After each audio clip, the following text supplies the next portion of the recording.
Hi, my name is Samuel Shropshire. I'm an American citizen living in Saudi Arabia. I came here in November 2011, not knowing anything about Islam or the Prophet Muhammad, peace be upon him. Most of what I had heard was extremely negative. In America, our news channels boosted their on-air ratings by regularly sensationalizing breaking news of terrorism. Every 30 minutes, one witnessed horrific scenes of bombings and bloodshed and murder, often one Muslim group fighting against another Muslim group. As killings and beheadings took place, there were always the shouts of Allahu Akbar, God is great. I was invited here to Saudi Arabia by Safi Kaskas to work on what was known as the Q Project. Dr. Kaskas wanted to produce a new, easy-to-read American translation for the next generation of young Americans. Since I could not read or speak Arabic, I wasn't doing any translation work. I was simply invited here to check the English to make certain that this new interpretation of the Quran was easily understood. My work, of course, required that I read the Quran over and over again. Well, as you can imagine, having no knowledge of Islam, I had hundreds and hundreds of questions. I was shocked as I read to find that Jesus, peace be upon him, was often mentioned in the Quran. Jesus was presented as one of the greatest prophets. And even the story of the virgin birth was mentioned there. Many of the miracles that Jesus had done, I found them in the Quran. There were even a couple of Jesus miracles mentioned in the Quran that were not mentioned in the Bible. Evenings were mostly spent alone in a bedroom that had been set up for me in Dr. Safi's office. At night, I would stand on the balcony of that building and I would look across a very busy boulevard to a mosque. And I would hear the calls to prayer. I would see men and women coming to the mosque and leaving the mosque. Children were playing football in the mosque parking lot. Except for the minaret, it appeared to me to look like a typical Christian church in America. My heart longed to be in that mosque. I felt compelled by God to go there. A few months later, I got up the courage to walk down the street and to knock on the door of Taqwa Mosque. Now, nobody knocks on the door of a mosque. Normally, they just open the door and they walk right in. But I was not sure how I'd be received, so I stood there knocking until someone came to the door. That person simply said, "May I help you?" I said, "My name is Samuel. I'm a Christian from the United States. Is it okay if I come inside?" And that man, Shafiq Zubir, who was the caller to prayer, he reached out and he hugged me and he said, "Of course, come in." I sat in the back of the mosque during prayer times for 3 days. I didn't understand what was going on. I saw men standing, bowing, putting their heads to the floor as the Imam led them in prayer. I had little knowledge about what was happening, but I felt God's presence in that mosque. And the men of Taqwa Mosque were so friendly to me. After 3 days, I asked Shafiq if he could teach me the first surah of the Quran, Al-Fatiha. This was a necessary element in praying the 5 daily prayers. I was memorizing sounds, but I didn't know what the sounds meant. So I started comparing them with an English translation I had, and I realized that there was nothing in Al-Fatiha that was inconsistent with Christian teaching. There I read the encouraging words that God was the most merciful, the distributor of mercy and forgiveness. My heart was being strangely touched by the words of the Quran and the love displayed by the men of Taqwa Mosque. Dr. Sadiq Malki would later drive me to the Islamic Education Foundation in Al-Hamra, neighborhood of Jeddah, where I said Al-Shahada. According to Islam, we're all equal. There's none above another. There are scholars, but their role is educational.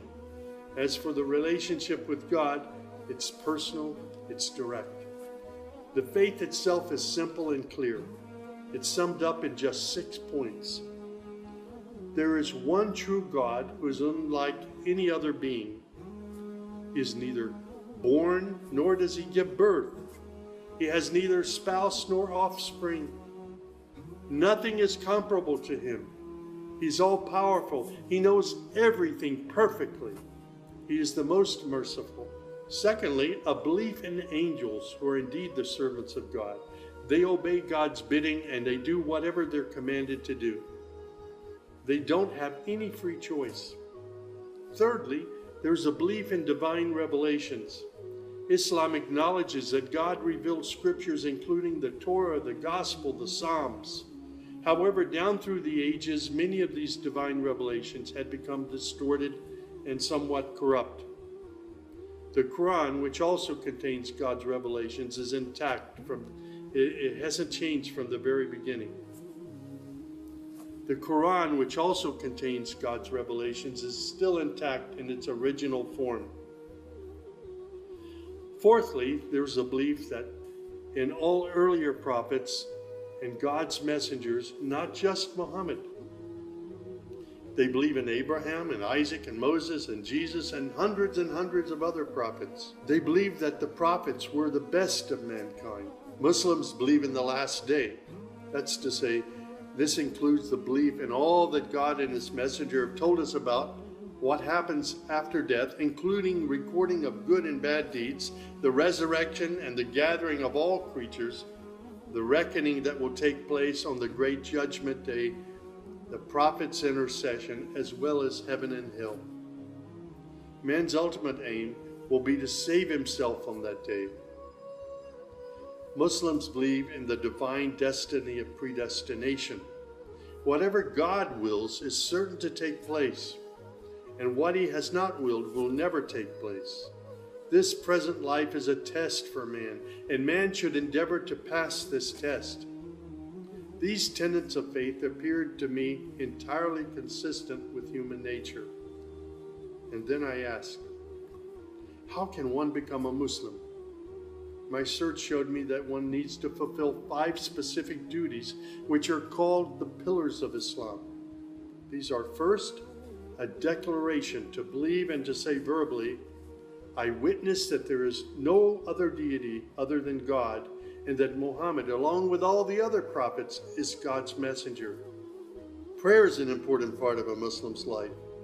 Muslims seek to maintain the 5 daily prayers. These are spread out over the day and night. Thirdly, there's the zakat. 2.5% of one's property is an obligatory charity, provided that one owns more than a certain threshold and holds it for a year. Then there's fasting. Fasting is an important part of the Muslim's life. Muslims fast throughout the month of Ramadan. They do this every year, abstaining from all food, drink, and sex, from dawn till sunset. One must also refrain from futile arguments and quarrels and forbidden things. The month provides a unique spiritual uplift for all Muslims. Then there is the pilgrimage or Hajj. This is performed in Mecca and its surrounding areas. It's a duty to fulfill this pilgrimage once during one's lifetime, provided that one is physically and financially capable of doing so.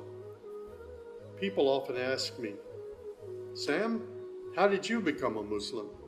In the church was a library, and in that library were children's books. One of the books my mother got over and over again was called The God of Abraham. In that book were beautiful color photos of camels and deserts. She would read me the story of Abraham, how he was commanded by God to leave his mother and father because they were worshiping idols. She would pause and she would say, Sammy, you always have to pray to the God of Abraham. There is only one true God, the God of Abraham. My commitment to God has been strong and enduring since my younger years. And now I have found absolute peace in Islam, in a faith that I once thought was hostile. I found friendship and hope amongst a fraternity of other Muslim brothers and sisters. I have found a family of believers.